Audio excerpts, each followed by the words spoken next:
Hello everyone, this is Grandmaster Damian Lemos here for iChess. Welcome to this new video where we'll be covering the French defense. And this is a bulletproof system against e4. And let me tell you that I played this defense for almost 8 years and I still think it is very good for black. And let me tell you why. As usual, these sort of videos are an introduction, but once you know some ideas, then it is easier to study any opening. So after e4, we'll play with e6. As black, we play this solid move and we prepare to play d5 next. And here white, he usually plays d4. If he plays a move like d3, then we are transposing into a King's Indian attack, but like 90% of the times white plays d4, we play d5, and here we are already attacking the pawn on e4. White, he has probably 4 major moves in this position. The others are definitely sublines, but most of them are trying to protect the pawn on e4. Knight d2, knight to c3. Another move is pawn takes d5, also known as the exchange variation, or e5, the advanced variation. So let's start with this simple exchange variation, and I say simple because after pawn takes we get this symmetrical position where white doesn't have many chances of getting an opening advantage. Once he trades on d5, we fix one of the biggest problems we have in a lot of defenses as black. Bishop c8 is usually an issue, and now it is easy to get this bishop out. Couple of moves back, this wasn't possible because we had the pawn on e6. Here we can play bishop f5 or bishop g4, and then it is easy for black to equalize. And yeah, a lot of games you'll find, you know, symmetrical positions where, yeah, bishop d6, bishop e7, we have a lot of ideas. And most of these positions tend to be equal because a lot of pieces are going to be traded on the e-file, especially rooks, and that position's nature is quite symmetrical. With that said, against the exchange variation, suppose we are facing a lower rated opponent and he's playing for a draw, we can still play some attacking chess, and we can try playing not symmetrical lines. For instance, if he plays knight to f3, we can try developing the knight via e7, and then we are not playing a symmetrical position. If he plays bishop d3, I can try playing with knight c6, and then this position is not symmetrical anymore. We have the pawn on c7, he's got the pawn on c3, and actually I like these setups where black plays bishop d6, the knight goes to e7, and our plan in this position is to castle queenside, and from an equal looking position we end up in a position where kings are on opposite sides, and that means both sides are going to attack. White is going to attack on the queen side. We are going to do the same thing on the king side. So this is far, far away from being a drawish position, and we have, you know, a big game coming. Actually, this reminds me of a Sicilian, where we also have kings on opposite sides, and well, this is not drawish. I mean, it is everything but drawish. we have a big fight here. I'm sorry about my voice, hopefully it gets better anytime soon. So yeah, this happens after this change variation, and we can say as a conclusion that we have two approaches as black. We have the simple way of playing knight f6, bishop e7, and kingside castle, and we also have the approach of attacking and playing for a win. Well, we are actually playing for a win in both lines, but the knight c6 and queenside castle variation is more aggressive. So that happens after e takes d5. And I have to say this move is okay for white, but this doesn't represent the real challenge. I think the other moves, knight d2, knight c3, or even e5, these are the real options for white, and in all of them white is fighting for the opening advantage. Buying individual chess courses to add to your collection can get expensive, and waiting for the course or video you're looking for to go on sale can take weeks or even months. So, what's a chess enthusiast to do? Introducing the iChess Club, an exclusive community of chess enthusiasts that enjoy a wild range of benefits, including a permanent 40% discount on virtually all chess courses on our shop. Yes, 40% on all items anytime. But wait, there's more. For those of you who like physical DVDs, we offer unlimited free shipping on all items, anywhere in the world, anytime. You'll also get access to the entire iChess.club library, where we post over a dozen exclusive new videos every month. Our lineup of presenters is of much higher quality than anything you can find on YouTube, with exclusive videos by Simon Williams, Damian Lemos, Valerie Lilov, Brian Smith, Eric Rosen you can't find anywhere else, and even private appearances by world's top grandmasters such as Anatoly Karpov, Judith Polgar, Susan Polgar, and more. There are dozens of other benefits as well, such as an additional 5% off all items already on sale, a free 30-minute preview of every single product in our shop, and the ability to purchase items at the sale price up to 30 days after the sale has ended. There are so many benefits we can't possibly list them all in this video. So, join the iChess Club community today and start saving. Joining is easy and you can cancel at any time. So, what are you waiting for? Sign up today. So when he plays e5, as you can see, he's gaining a lot of space, and we have this bishop on c8 which is trapped. Also, when he plays e5, he's preventing knight f6. If we don't have the knight on f6, that means our kingside is no longer safe, because he can try using the g4 or h5 squares. So after e5, our plan is simple. We play with c5. He's building up a strong center, then what we have to do is attack this center.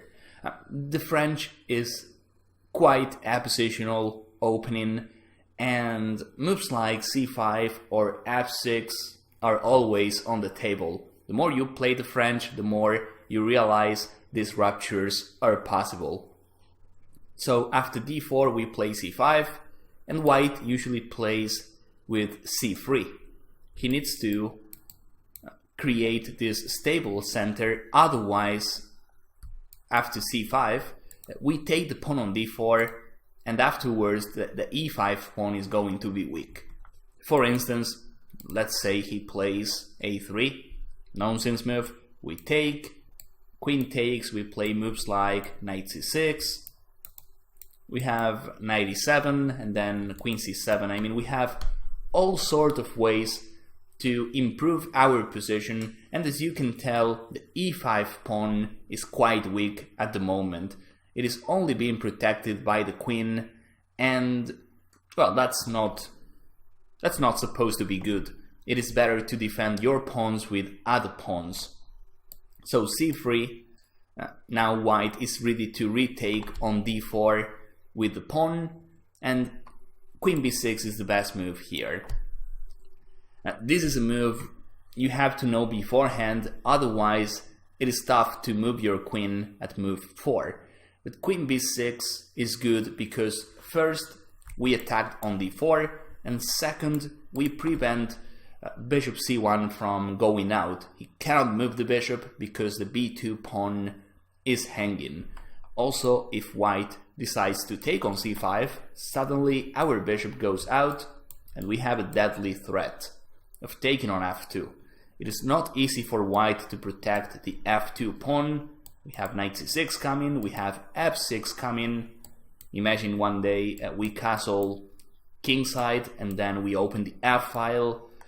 We have a clear initiative right from the get-go. So queen b6, very good move by black, and white, of course, he doesn't have to take because of this. Instead, he has to play something like knight to f3. We play knight c6, and again, white is having some issues because the bishop on c1 cannot move. b2 is hanging, and in the meantime, as black, we prepare taking on d4.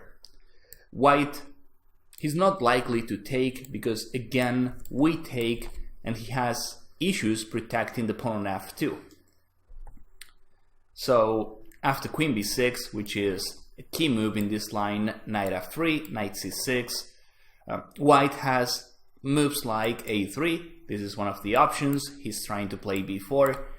He can also play moves like bishop d3, which is a well-known gambit. If we take, we cannot take on d4 yet. This is a well-known tactic. Knight takes, queen takes, and here we lose the queen after bishop b5 check, and then queen takes d4. So we're putting pressure on d4, but it is not easy to take this pawn. So after bishop d3, we can take once, and after c takes d4, yeah, we cannot take on d4 yet because of this bishop b5, we just saw. Instead, we can play bishop d7, and now knight takes d4 is a threat. If he castles, I can take, knight takes, queen takes, and now there's no discovered check for white, and that means we win a pawn. Bishop b5 is useless, that's not a check, we have the bishop on d7, so we are just fine. This is a gambit, as I was saying, white in this position.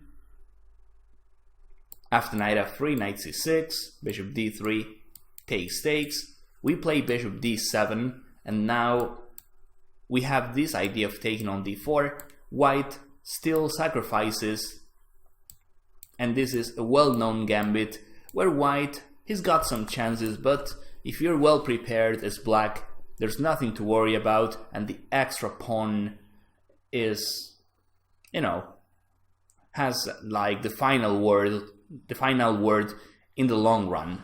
That's what I was trying to say. So this is one of the lines. White, apart from playing the gambit with bishop d3, he can play a safe move like bishop e2. We can take. Now white, he has to take with the c pawn, otherwise this guy on e5 is falling, so c takes, and now knight takes e7. As you can see in this line, the advanced variation, it's all about attacking the pawn on d4. It's about playing queen b6 and putting enough pressure on white's pawns. So after knight e7, this is a common mistake. If white castles, I can play knight to f5, and now think about it. White cannot protect the pawn on d4, and if he does, then he loses the pawn on b2. We have too many pieces attacking d4, and if he plays bishop e3, then he loses the b2 pawn, and white doesn't have any real compensation. So yeah, here we are looking at a clear advantage for black. And apart from the extra pawn, we also have the bishop pair, which is a nice advantage to have in open positions. So yeah, this is after pawn takes, knight to e7, white, he usually has to play moves like b3. He has to delay castling because, yeah, here after knight f5 he can still play bishop b2. He's got d4 under control and he can try castling afterwards. So yeah, this is an advanced position from the advanced variation. And yeah, after bishop b2 we have plans, and we can use this plan not only in this line but in other lines as well. We have this check. The idea is to, you know, if he plays knight c3 or knight d2, after both moves, knight takes d4 is possible. So with this move, we basically force white to play king f1. He loses the right to castle, and then our bishop on b4, which is not doing much, goes back to e7. If he decides to play g4, which is possible, but his king side is a bit open, then we always have knight to h4. That's why the bishop b4, bishop e7 maneuver is a good one, because we force him to play king f1, he loses the right to castle, and then we go back to e7, we keep a solid position, and if he decides to open the king side, as he's doing here, well, we have knight to h4. In the future we can castle, we can play f6, and as you can see we have a lot of pieces attacking on the king side as well. Even queen b6 is targeting f2. So this is, as I was saying in the introduction, it is impossible to cover every single line in a single video, but I wanted to show you some ideas against the e5 advanced variation. And the key is, as I was saying, attacking in the center with c5, queen b6, and then at some point you can also consider f6. It's all about attacking white's center, and we have to react soon because he's got more space, and that is why we need to play active. So we saw the exchange variation, we saw the advanced variation. Let's see the other main moves. Knight c3, which is definitely the most played move in this position, and knight d2, the Tarrasch variation, which are similar. They are both defending the pawn on e4, but we have some differences as well. So knight c3, this is basically what everybody plays. Black here, he has three options. One of them is taking on e4, and this is also possible against knight d2. Taking on e4, we got the same position. Knight takes e4. This is the well-known Rubinstein variation, where we take on e4 and then we can play knight to d7, trying to play knight f6, and usually black gets a very solid position and very good equalizing chances. The problem is, when you play the Rubinstein, it is tough to get some action. I mean, positions are usually equal, and white, he's got a little more space. So, I mean, this is a serious option, of course, as black, but we have some exciting variations apart from the Rubinstein with d takes e4, and these variations are bishop b4 and knight to f6. It's like we are not taking on e4 yet, we keep the tension in the center, and that means we get more chances. And of course, this also goes for white. We both get more chances.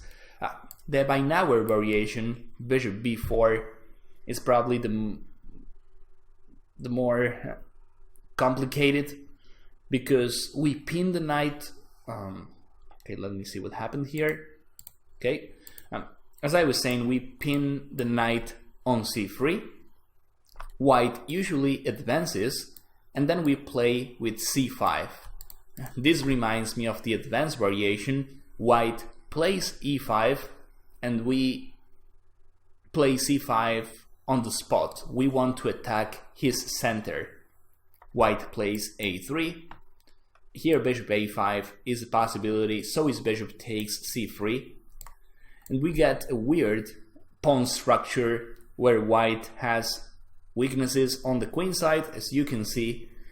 But on the other hand, he's got the bishop pair and he has e5.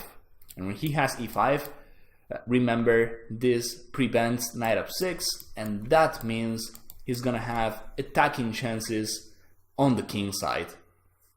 This, together with the bishop pair, gives white very good chances. As black, we have good chances as well, but our chances are not on the king side. Our chances are on the queen side because white's position is weak on that area. So after this line, knight c3, by now we're with bishop b4, e5, c5, a3, we take, pawn takes. The main move is knight to e7. White usually plays this aggressive move, and as black, we are not castling. We can, but this is a bit suspicious because we don't have many defenders, we don't have knight f6, and for white it's super easy to fire an attack against our king. So when he plays this move, knight e7, queen g4, we're not gonna castle. We'll play queen c7. And this is what I like about the Weinauer. We are sacrificing a couple of pawns on the king side, and in return we get a great position on the queen side and a lot of attacking chances.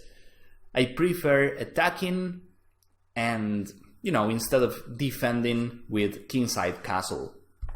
Even if I'm down a pawn, I don't care, I want to attack, and that's why I play queen c7. As you can tell, we want to take on d4, and then moves like queen c3 check are possible. Queen c3 would be nice because we have a double attack, king and rook, but it is white to move, and he takes our pawn. Here we play rook g8, we attack the queen, the rook is protected, queen takes h7, and at the moment white has 2 extra pawns, but we can take one of them back with c takes d4, and here we have the first trick. If he takes a pawn on d4, we have queen c3 check, and this wins the game on the spot. We take the rook on a1 and it's game over. So after c takes d4, he cannot take, as you can tell, as we saw. If he takes on d4, we have queen c3. So if he protects the pawn on c3, we can take on e5, and suddenly we get another pawn back. So white has a tough decision here, and unless he knows theory, it's almost, well, not impossible, but it is tough to find the right move. And the right move is knight to e2. Protecting the c3 square. Now if queen takes e5, he simply takes on d4. He still has an extra pawn. The queen goes back to safety on d3. Plus the bishop pair, we can tell white's better. So after knight e2, we are not taking on e5. We can just play d takes c3. We can also play knight to c6. We can double the bet with knight c6, and he cannot take on d4. If he does, then he's just losing. I take, pawn takes, and then queen c3. Again, we are winning material. So this knight c6, maybe c takes d4. Maybe. Well, I have knight takes d4.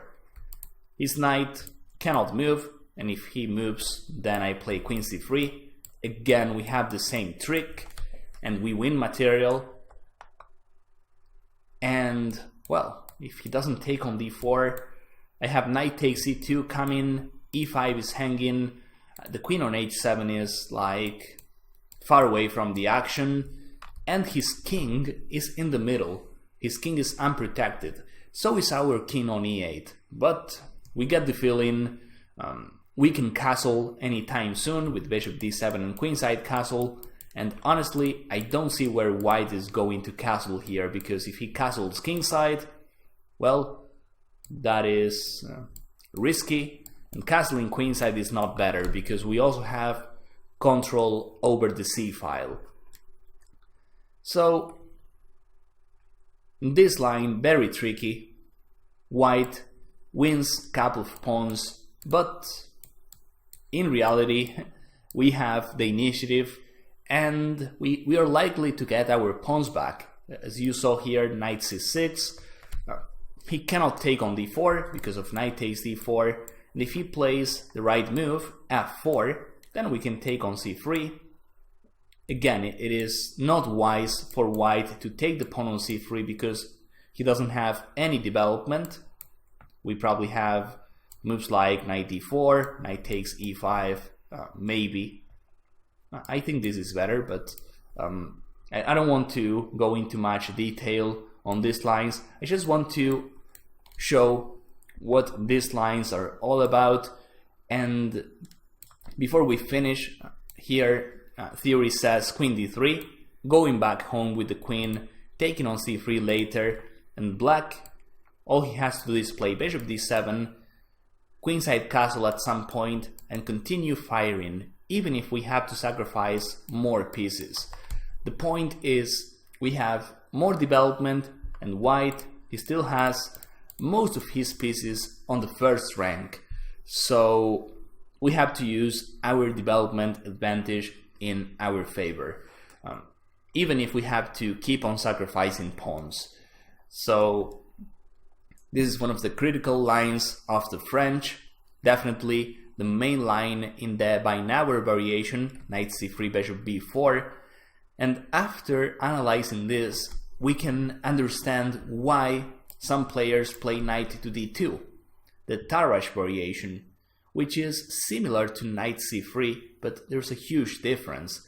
Knight d2 avoids the binaural, because if we play bishop b4, then he can play c3, and our bishop here is useless, and he won a tempi. We have to go back, and this is not what we are looking for, because white is gonna play a position with an extra move. So after knight d2, as I was saying, white stops the binaural. Now bishop b4 is useless, so we need to find another move. And since the knight is not, knight c3 was closer to the center, knight d2 is more of a passive move. Now as black, apart from knight f6, which it's been the main move for years, we can also play c5, trying to exchange everything in the center and play a good position, a solid position, as black after pawn takes. Now both pawn takes and queen takes are possible. I like queen takes because after pawn takes we get some positions where black plays with the isolated pawn, which is okay, but from a positional point of view I prefer white slightly. So against the Tarrasch, I like c5, but after pawn takes, I like taking with the queen. And eventually we'll get positions where white has, as you can see here, here knight f6 is the best move. We can take on c5 later, but as I was saying, we get positions where we have a 4 against 3 on the king side, and on the other hand, white has a 3 against 2 on the queen side. That position is, with chances for both sides, but we still have some action. That position is not symmetrical, so that's good, because as I was saying, both sides have chances, and it's also a more interesting game. Sometimes when you play positions like this, the game might be a bit boring, especially if both sides are playing safe lines. It is tough for white or black to get any advantage, but after knight d2, these positions, I think they are safe for both sides, but at the same time you get more chances because the pawn structure is different. So that's all for this video. Definitely a good introduction to the French. Of course, you have to study more, and apart from the lines I show here, you have other choices as black as well. I show what I've been playing over the years in the French, but as I said, you have other choices as well. You have a link below the video an article talking about the French, so take a look at it. And well, that's all. I hope you found this useful. I hope you could learn something, and of course I want to see you guys in my next videos. Thank you.